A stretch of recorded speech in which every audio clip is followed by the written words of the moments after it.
General محمد ضیاء الحق پاکستان کے چوتھے chief martial law administrator اور چھٹے صدر تھے۔ وہ اگست 1924 کو ہندوستان کے شہر جلندھر میں پیدا ہوئے اور 17 اگست 1988 کو ان کا انتقال ہوا۔ ضیاء محمد اکبر کے دوسرے بچے تھے جنہوں نے تقسیم سے قبل دلی اور شملہ میں آرمی GHQ میں کام کیا۔ انہوں نے اپنی ابتدائی تعلیم شملہ میں مکمل کی اور پھر گریجویٹ ڈگری کے لیے سینٹ اسٹیفن کالج دلی میں داخلہ لیا۔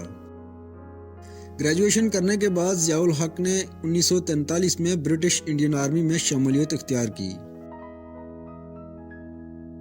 وزیر اعظم ذوالفقار علی بھٹو نے انہیں 1976 میں چیف آف آرمی سٹاف مقرر کیا۔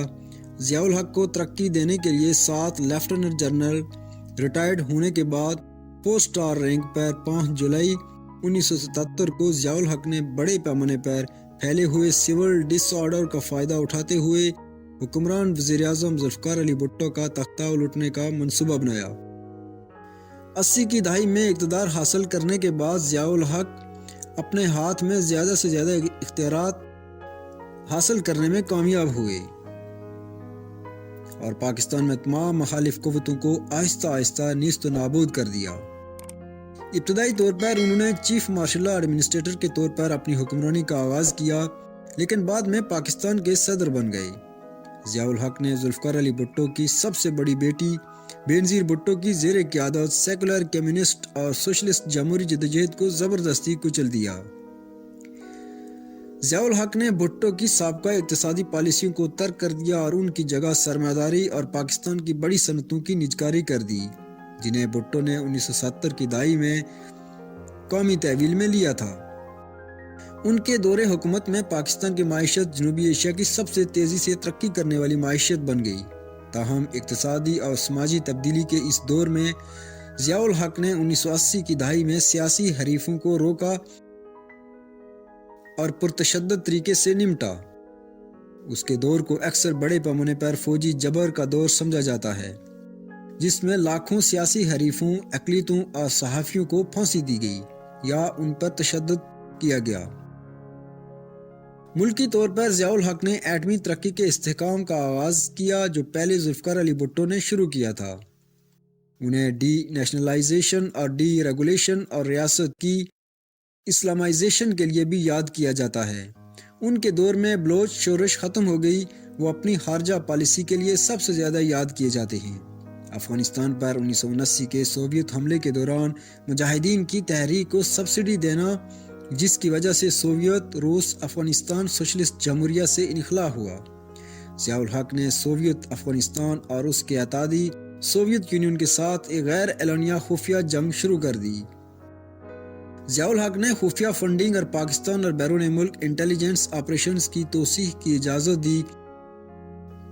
ابتدا میں کمیونسٹ مخالف کارروائیوں پر توجہ مرکوز کی اور انہیں کچھ لوگوں نے بنیاد پرست سنی ڈکٹیٹر کے طور پر بھی بیان کیا ہے۔ ضیاء الحق نے 12 مئی 1943 کو برطانوی ہندوستانی فوج میں کیولری ریجمنٹ میں کمیشن حاصل کیا اور دوسری جنگ عظیم میں نازی جرمنی اور اس کے اتحادیوں کے خلاف خدمات انجام دی۔ پاکستان کی آزادی کے بعد ضیاء الحق نے ایک میجر کے طور پر نو تشکیل شدہ پاکستانی فوج میں شمولیت اختیار کی۔ اس کی ریجمنٹ ایبگائیڈز کیولری فرنٹیئر فورس ریجمنٹ تھی۔ انہوں نے ریاست ہائے متحدہ میں 1962 سے 1964 میں US Army Command and General Staff College Fort Leavenworth Kansas میں تربیت حاصل کی۔ اس کے بعد وہ Command and Staff College Quetta میں ڈائریکٹنگ سٹاف کا عہدہ سنبھالنے کے لیے واپس آئے اور 1965 کی DS پاک بھارت جنگ کے دوران ضیاء ٹینک کمانڈر تھے۔ ضیاء الحق 1967 سے 1970 تک اردن میں ایک بریگیڈیئر کے طور پر بھی تعینات رہے۔ اردن کے فوجیوں کی تربیت میں مدد کرنے کے ساتھ ساتھ بلیک ستمبر کی کارروائیوں کے دوران اردن کے 2nd ڈویژن کے کمانڈر کے طور پر تربیتی مشن کی قیادت کرتے رہے۔ یہ حکمت عملی شاہ حسین کے لیے بہت اہم ثابت ہوئی۔ 1973 تک اس وقت میجر جنرل ضیاء الحق ملتان میں پہلی آرمرڈ ڈویژن کی کمانڈ کر رہے تھے۔ اس کے بعد انہیں لیفٹیننٹ جنرل کے طور پر ترقی دی گئی اور اسٹرائک کور کا کمانڈر مقرر کیا گیا۔ یہ وہ وقت تھا جب ضیاء نے وزیر اعظم ذوالفقار علی بھٹو کو ملتان میں آرمرڈ کور کے کرنل ان چیف کے طور پر مدعو کیا۔ اور جب ذوالفقار علی بھٹو معائنہ کرنے کے لیے پہنچے تو بھٹو سے درخواست کی گئی کہ وہ ٹینک پر چڑھیں اور ہدف کو نشانہ بنائیں، جہاں ہدف واضح طور پر نشانہ بن گیا تھا۔ تقریب کے بعد ضیاء الحق نے بھٹو سے ملاقات کی، قرآن پر ہاتھ رکھا اور کہا، آپ پاکستان کے نجات دہندہ ہیں اور آپ کے وفادار رہنے پر ہم آپ کے مقروض ہیں۔ 1 مارچ 1976 کو وزیر اعظم ذوالفقار علی بھٹو نے اس وقت کے 3 star general lieutenant general Zia الحق کو چیف آف آرمی اسٹاف کے طور پر اور 4 اسٹار رینک پر ترقی دینے کی منظوری دی۔ یہ ترقی ان 6 افسران سے آگے تھی جو ان سے سینئر تھی، لیکن ذوالفقار علی بھٹو کے سیاسی مقاصد تھے جنہوں نے ضیاء الحق کو ایک مضبوط مذہبی اور ایک غیر سیاسی فوجی شخصیت کے طور پر دیکھا جسے سیاست سے نفرت تھی۔ حکومت کی کمزوریوں کو جانتے ہوئے ضیاء الحق نے مارشل لا لگا دیا اور اس کے بعد سے ان کی حکومت کا آغاز ہوا، جسے پاکستان کی تاریخ کے بدقسمت دوروں میں سے ایک کے طور پر یاد کیا جاتا ہے۔ ناظرین، ضیاء الحق کی بہادری کا ایک قصہ جو بہت زیادہ مشہور ہے وہ آپ کی نظر کرنا چاہتا ہوں۔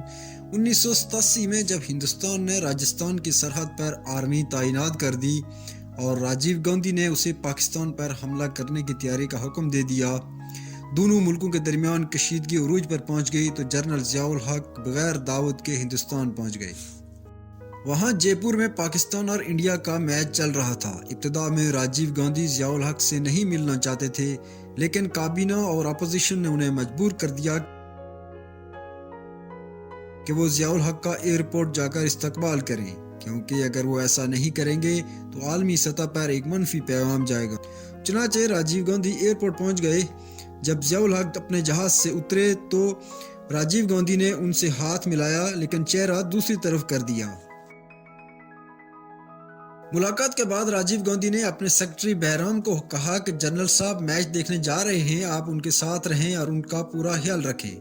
یہ جنرل ضیاء الحق کے لیے بے عزتی سے کم نہیں تھا، لیکن جنرل ضیاء الحق مسکراتے رہے۔ جب جانے لگے تو راجیو گاندھی کو مخاطب کر کے کہا، راجیو، آپ پاکستان پر حملہ کرنا چاہتے ہیں، ضرور کریں، لیکن ایک بات یاد رکھیں، دنیا اس کے بعد چنگیز خان اور ہلاکو خان کو بھول جائے گی اور ضیاء الحق اور راجیو گاندھی کو یاد رکھے گی، کیونکہ یہ جنگ روایتی نہیں ہوگی، یہ نیوکلیر وار ہوگی۔